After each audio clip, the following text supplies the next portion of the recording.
இன்றே சப்ஸ்கிரைப் செய்து உங்கள் ஃபேவரட் ஷோகளை காணுங்கள். அவனுக்கு நாளுக்கு நாள் இந்த வீக்ல மவுஸ் கூடிக்கிட்டே போகுது.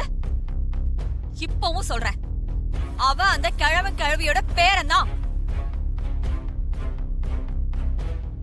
இந்த உண்மை உங்க எல்லாருக்கும் ஒரு நாள் புரிய வரும். அன்னைக்கு நீ என்ன பண்றேன்னு பாக்குறேன்.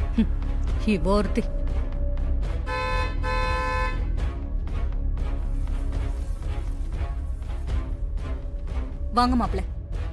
அத்தை, நீங்க கொடுத்த செக் எல்லாத்தையுமே டெபாசிட் பண்ணிட்டேன். அந்த 4 லோடு செங்கலி அமிச்சாச்சு.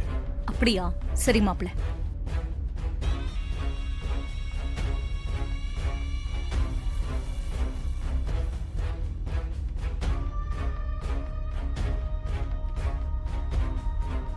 என்ன இது, என்ன பிரச்சனையா?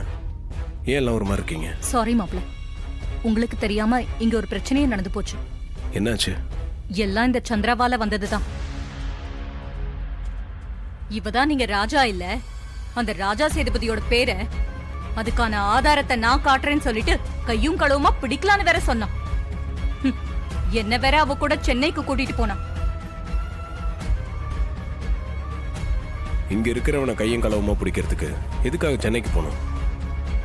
நீங்க வேற மாப்பிள, இவ பேச்ச நம்பி போன என்ன அங்க ஒரு இடத்துக்கு கூட்டிட்டு போய் என்ன அசிங்கப்படுத்திட்டான். ஒரு ஆபீஸ காட்டி அதுதான் உங்க ஆபீஸ்னு சொன்னான். அங்க போய் பார்த்தா ஊர்ல பார்த்தோமே ஒரு மடையன்.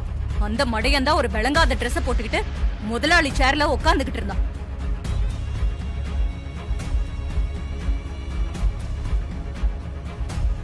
அது மட்டும் இல்ல, அவ எங்க முன்னாடி படு பிஸியா இருக்கிற மாதிரி ரொம்ப பந்தா வேற பண்ணிக்கிட்டு இருந்தான்.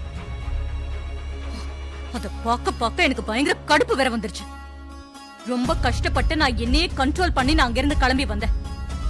அத்தை, ஏற்கனவே பிசினஸ் ஃபேமிலின்னு உங்களுக்கு இருக்கிற டென்ஷன் பத்தாதா? எதுக்கு தேவையில்லாம இன்னும் டென்ஷன் ஆவறீங்க? கரெக்ட், போயிருக்க கூடாததான். சாரி மாப்ள, உங்களை சந்தேகப்பட்டு நாங்க போகல. இவ பிடிவாதத்தால தான் நாங்க போனேன். பரவாயில்ல அத்தை, அவங்களுக்கு எப்பவுமே என் மேல கோவம் இருக்கும். அதுலதான் கன்ஃபியூஸ் ஆயிருப்பாங்க. இதை நான் பெருசா எடுத்துக்கலாம், அப்படியே விட்டுருங்க. உங்க பெரிய மனசு இவளுக்கு வர மாட்டேங்குதே.